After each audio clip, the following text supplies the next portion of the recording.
All right, the growing immigration crisis now taking a toll on the war on drugs. Get this. According to the DEA, drug seizures are down 26% in Arizona and California, 34% in Texas, and a whopping 62% in Mexico.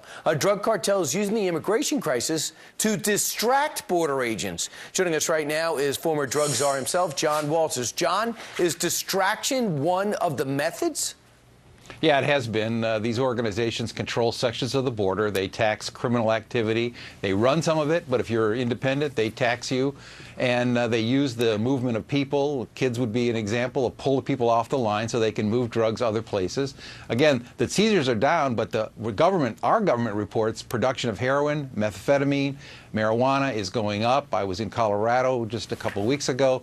More drugs coming in there because it's now a legal zone and there's less enforcement in the minds of these cartels. When you talk about money, for example, if I'm a family and I want to send my kids over here, how much am I paying one of the drug cartel agents to get my kids over, my family there?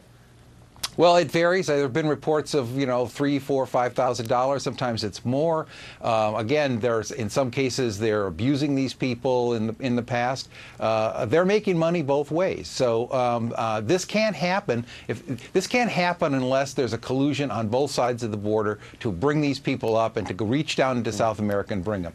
In the past, we need to work with Mexico to cut off. They control their southern border, and to work with Central America. The administration has cut off funds to help institutions of law in these countries. There's no outreach. You do not see a diplomatic effort to work with Mexico or with Central America. This is a regional problem.